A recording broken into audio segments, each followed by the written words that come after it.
And so Jung got very interested in dreams and started to understand the relationship between dreams and myths, because he would see in his clients' dreams echoes of stories that he knew because he was deeply read in mythology. And then he started to believe that the dream was the birthplace of the myth, and that there was a continual interaction between the two processes, the dream and the story, and storytelling. And well, you tend to tell your dreams as stories when you remember them. And some people remember dreams all the time, like 2 or 3 a night. I've had clients like that, and they often have archetypal dreams that have very clear mythological structures. I think that's more the case with people who are creative, by the way, especially if they're a bit unstable at the time, because the dream tends to occupy the space of uncertainty and to concentrate on fleshing out the unknown reality before you get a real grip on it. So it's like the dream is the birthplace of thinking. That's a good way of thinking about it. And so because it's the birthplace of thinking, it's not that clear. It's doing its best to formulate something. That was Jung's notion, as opposed to Freud, who believed that there were sensors, internal sensors, that were hiding the dream's true message. That's not what Jung believed. He believed the dream was doing its best to express a reality that was still outside of fully articulated conscious comprehension. It was, because you think, look, a thought appears in your head, right? That's obvious. Bang, it's nothing you ever ask about. But what the hell does that mean? A thought appears in your head. What kind of ridiculous explanation is that? It just doesn't help with anything. Where does it come from? Well, nowhere. It just appears in my head. Okay, well, that's not a very sophisticated explanation, as it turns out, And so you might think that those thoughts that you think, well, where do they come from? Well, they're often someone else's thoughts, right? Someone long dead, that might be part of it. Just like the words you use to think are utterances of people who've been long dead. And so you're informed by the spirit of your ancestors. That's one way of looking at it. And your motivations speak to you, and your emotions speak to you, and your body speaks to you.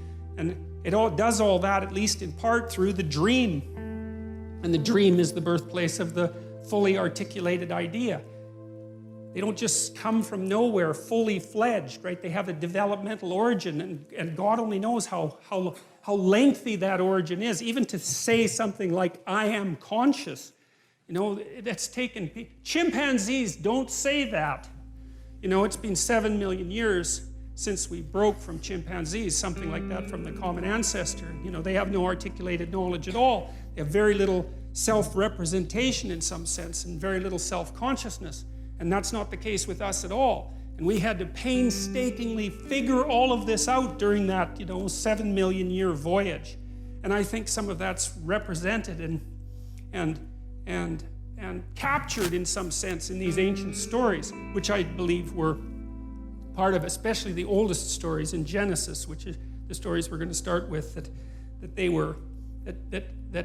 some of the archaic nature of the human being is encapsulated in those stories, and it's very, very instructive as far as I can tell. I can give you just a quick example. There's an idea of sacrifice in the Old Testament, and it's pretty barbaric. The story of Abraham and Isaac is a good example of that, because Abraham is called on to actually sacrifice his own son, which doesn't really seem like something that a reasonable God would ask you to do, right? And the God in the Old Testament is frequently cruel and arbitrary and demanding and paradoxical, and which is one of the things that really gives the book life, because it wasn't edited by a committee, a committee that was concerned with not offending anyone, that's for sure.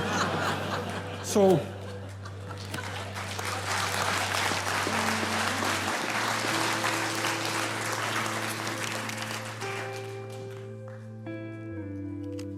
Jung believed that the dream was the birthplace of thought.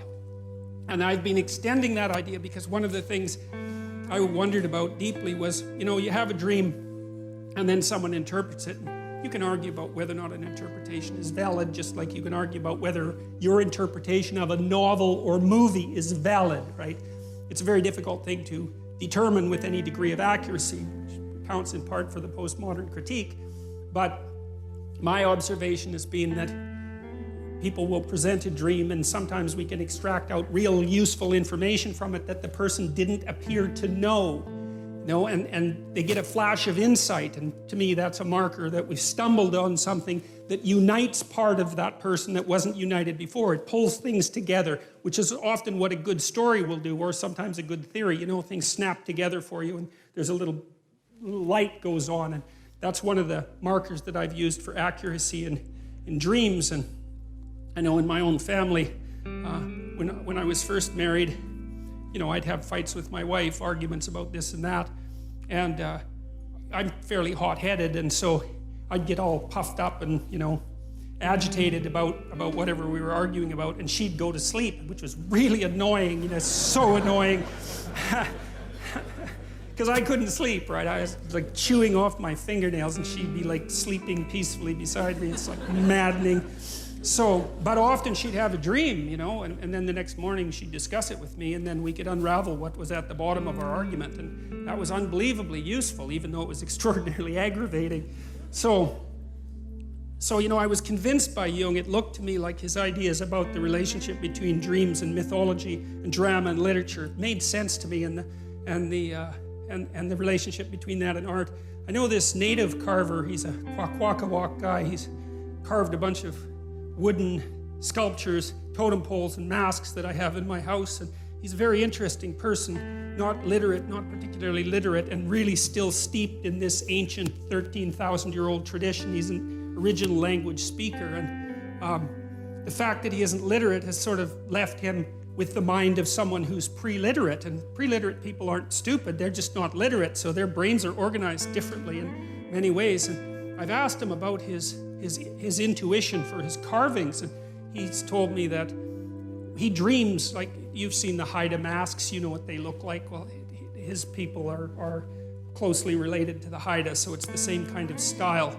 He said he dreams in those animals and can remember his dreams, and he also talks to his grandparents who taught him how to carve in his dreams. Quite often, if he runs into a problem with carving, his grandparents will come and he'll talk to them, but he sees the creatures that he's going to carve living in an animated sense in his imagination. And I mean, it's not that difficult. First of all, I have no reason to disbelieve him. He's a very, very straightforward person, and he doesn't have the motivation or the guile, I would say, in some sense, to invent a story like that. There's just no reason he would possibly do it.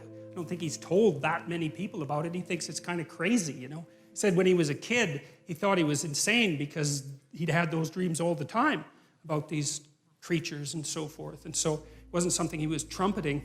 But I found it fascinating because I can see in him part of the manifestation of this unbroken tradition. We have no idea how traditions like that are really passed along for thousands and thousands of years, right? Part of it's oral and memory, part of it's acted out and dramatized, and then part of it's going to be imaginative.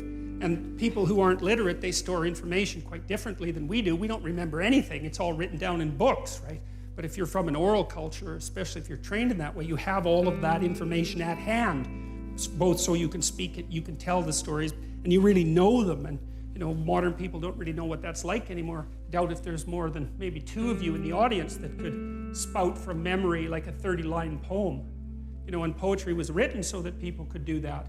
That's why we have that form, is so that people could remember it and have it with them. And we don't do any of that anymore. Anyways, back to Jung. Jung was a great believer in the dream, and I noted that dreams will tell you things that you don't know. And then I thought, well, how the hell can that be? How in the world can something you think up tell you something you don't know? How does that make any sense? First of all, why don't you understand it? Why does it have to come forth in the form of the dream? It's like there's something going on inside you that you don't control, right?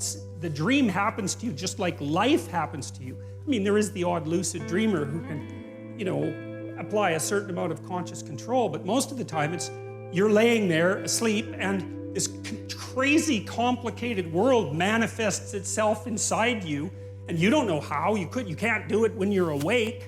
And you don't know what it means. It's like, what the hell's going on? And that's one of the things that's so damn frightening about the psychoanalysts, because you get this both from Freud and Jung. You really start to understand that there are things inside you that are happening that control you instead of the other way around. You know, there's a bit of reciprocal control, but there's manifestations of spirits, so to speak, inside you that determine the manner in which you walk through life.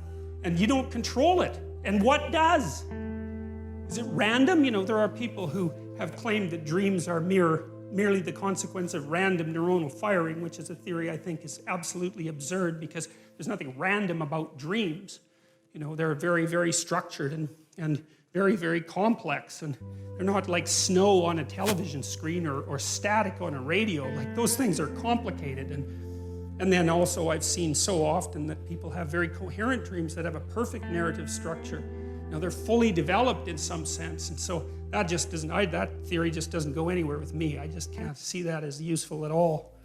And so I'm more likely to take the phenomena seriously and say, well, there's something to dreams. Well, you dream of the future and then you try to make it into a reality. That seems to be an important thing. You know, or maybe you dream up a nightmare and try to make that into a reality, because people do that too if they're hell-bent on revenge, for example, and full of hatred and resentment. I mean, that manifests itself in terrible fantasies. You know, those are dreams, then people go act them out. These things are powerful, you know, and whole nations can get caught up in collective dreams. That's what happened to the Nazis. That's what happened to Nazi Germany in the 1930s. It was an absolutely remarkable, amazing, horrific, destructive spectacle. And the same thing happened in the Soviet Union. The same thing happened in China. It's like, we have to take these things seriously, you know, and try to understand what's going on. So Jung believed that the dream could contain more information than was yet articulated. You think artists do the same thing, you know, like people go to museums and they look at paintings, Renaissance paintings or modern paintings, and they don't exactly know why they're there. You know, I was in this room in New York, I don't remember which museum, but it was a room full of Renaissance art, you know, great painters, the greatest painters, and I thought maybe that room was worth $1 billion or something outrageous because there was like 20 paintings in there, you know, so priceless. And the first thing is, well, why are those paintings worth so much? And why is there a museum in the biggest city in the world devoted to them? And why do people from all over the world come and look at them? What the hell are those people doing? One of them was of the Assumption of Mary, you know, beautifully painted, absolutely glowing work of art, and there's like 20 people standing in front of it looking at it. And you think, what are those people up to? You know, they don't know. Why did they make a pilgrimage to New York to come and look at that painting? It's not like they know. Why is it worth so much? I mean, I know there's a status element to it too, but that begs the question, why do those items become such high status items? What is it about them that's so absolutely remarkable? Well, we're strange creatures. So I was trying to figure out in part, well, where did the information that's in the dream come from? Because it has to come from somewhere, and you could think about it as a revelation, you know, because it's like it springs out of the void and it's new knowledge and it's a revelation. You didn't produce it, it just appears. But that's, see, one of the things I want to do with